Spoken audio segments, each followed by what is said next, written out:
It's 1935, the height of summer.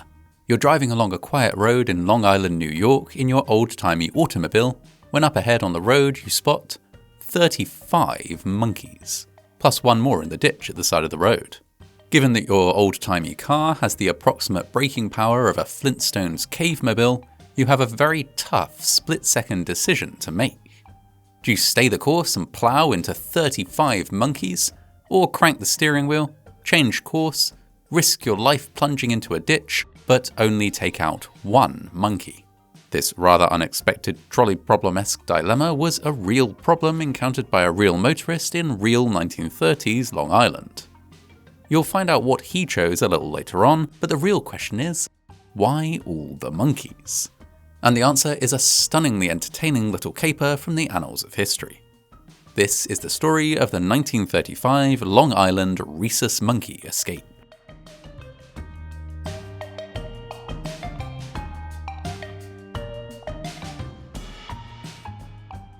Central to this story is a once famous animal wrangler named Frank Buck, so let's start with a little potted history of his very unusual life. Frank was born in Texas in 1884, and at school showed an aptitude for geography and basically nothing else, although as it turned out he was a dab hand at poker. He won $3,000 in a game in 1911 and used it to ditch his wife and go to Brazil, where he had an absolute whale of a time. He returned with a suitcase full of tropical birds and was delighted to find that he was able to sell them for top dollar on the streets of New York. That was his first animal collecting adventure, but it wasn't his last. Later, in 1915, when working as a carnival barker at the Panama Pacific International Exposition, he formed a friendship with pet shop owner and animal trader Ansel Robeson, and together they helped facilitate the display of a giant freshly imported orangutan at the exposition's midway. After that, the pair worked together for a number of years. Robeson observed that Frank really didn't seem to know that much about animals, but that he was tough and determined and could get a job done. So he sent him off to various locations around the world with orders to bring back everything from monkeys and birds to tigers and alligators. Frank got a reputation as an animal guy, and was briefly hired as the director of the then nascent San Diego Zoo in 1923. I say briefly because he had a terrible time there and lasted less than a year.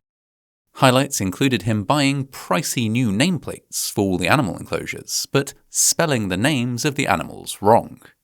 He also let a zebu wander around with the public outside its enclosure, and repeatedly came to blows with the zoo directors over the feeding of a giant python using a sausage stuffer. Eventually, after several acrimonious months, Frank was fired. The final straw was him repeatedly oiling the zoo's elephants, something that he did to make them look better, but which is pretty bad for the elephant's health and well-being. Frank seemed glad to see the back of the zoo, but perhaps he harboured some fond memories because he did later contribute a cockatoo to the zoo's collection, with the animal becoming a sort of mascot and greeter for the attraction and surviving all the way up to the 1990s. Cockatoos actually have a very long lifespan, so long as you don't insist on oiling them. Anywho, all of these animal shenanigans were fun and everything, but his career didn't really take off until he started immortalizing his animal collecting adventures in a series of books and films. His films are shot like documentaries for the most part, and they capture some incredible scenes. His first film features a leopard fighting a python fighting a crocodile, and a tiger facing off against, you guessed it, a very tired python. Of course, looking back through a modern lens, we can deduce that a lot of these incredible animal battles were probably staged. Ditto for the many scenes where Frank himself recaptures escaped animals with his bare hands. It's not what we'd consider a nature documentary today, but at the time it went absolutely gangbusters at the cinema. This was all, of course, in an era when the idea of punching a gorilla in the face was seen as perfectly reasonable and even admirable. And so, on this swashbuckling animal-grabbing adventurer basis, Frank's fame rapidly grew. Slight tangent here, but check out this Frank Buck board game I found. He had his fingers in a lot of pies, merch included, but weirdly this merch seemed designed primarily to sell bottles of Scott's Emulsion. I looked it up and it's fermented fish oil. Kids at the time were often force-fed a spoonful every day on the seeming basis that anything which tasted that foul had to have at least some medicinal properties. Tangent over, back to Frank's meteoric rise. His fame wasn't without controversy.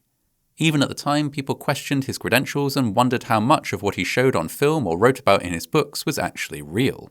And he also ruffled feathers by refusing to join an actors' union, on the grounds that he wasn't an actor, he was an adventurer and scientist. Frank was quoted as saying, "Don't get me wrong, I'm with the working man. I work like a dog once myself, and my heart is with the fellow who works. But I don't want some union delegate telling me when to get on and off an elephant." So, Frank was doing well, riding high on his presumably very oily elephant, and nobody was going to tell him to get down anytime soon. In search of new projects to spend his fortune on, Frank started some animal parks of its own. The first one was at the Chicago World's Fair, and it went down a storm, especially the Rhesus macaque monkeys. These mischievous little blighters lived on their own man-made mountain in the middle of a moat, and Buck promised to give one away for free each week to a lucky visitor. The crowds lapped it up. When the World's Fair ended, Frank moved the show to just outside the tiny town of Massapequa on Long Island. Monkey Mountain remained one of the star attractions alongside a truly massive orangutan and, of course, a deadly but probably quite exhausted python. Frank himself didn't stick around to manage the park. He took off to bag more animals and make more content, but his image was used heavily to promote the attraction.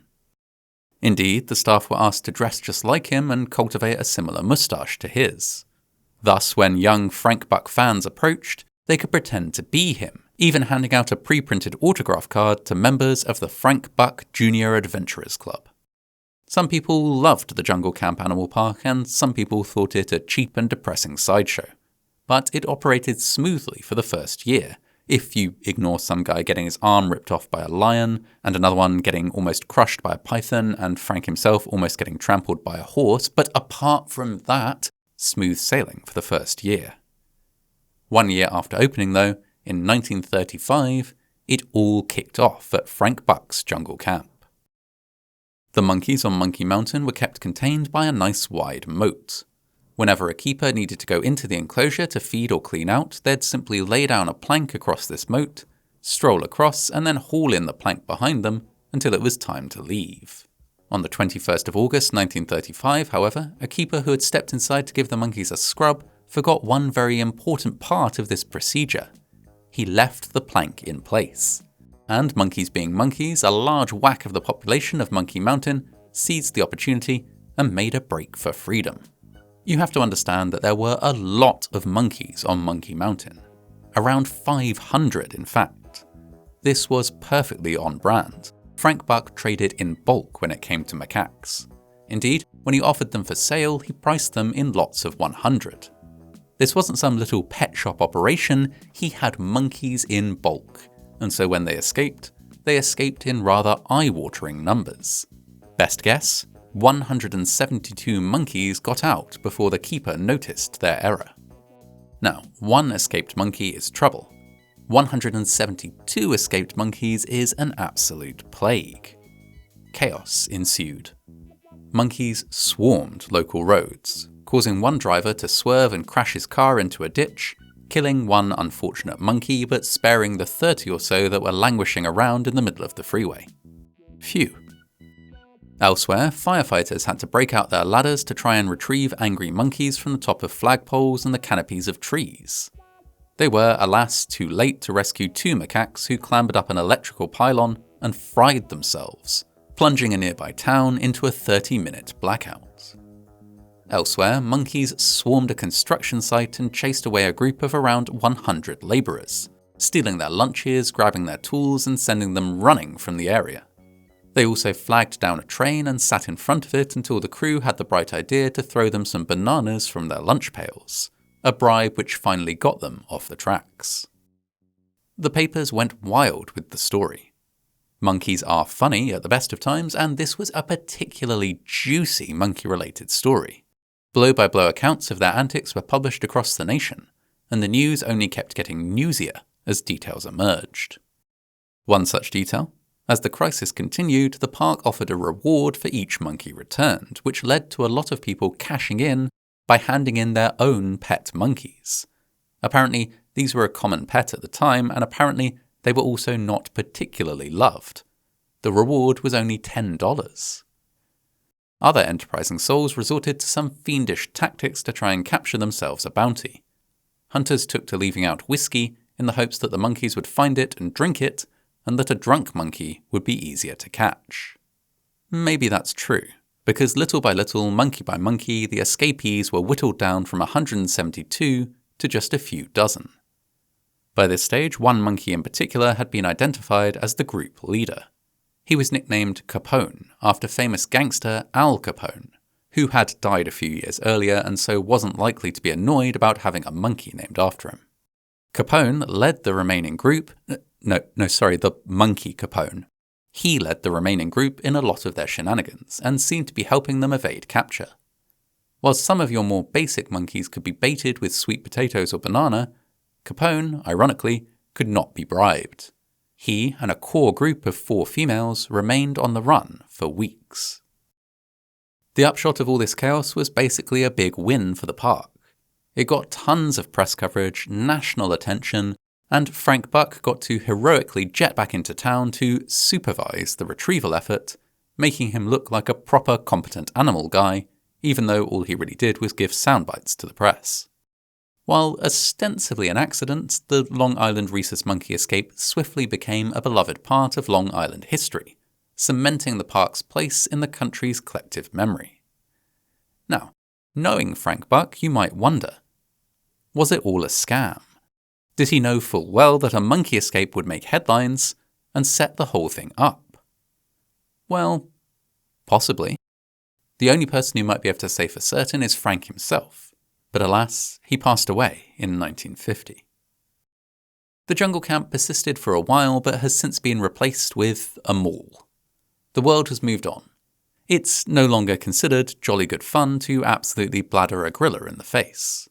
Frank Buck is considered very much a symbol of a particular adventurous era in American history. Capone has long since gone on to the big monkey mountain in the sky, as have all his fellow escapees. But their memory lives on, in the form of this spectacular bit of folklore. The story of when 172 monkeys created chaos across Long Island way back in 1935.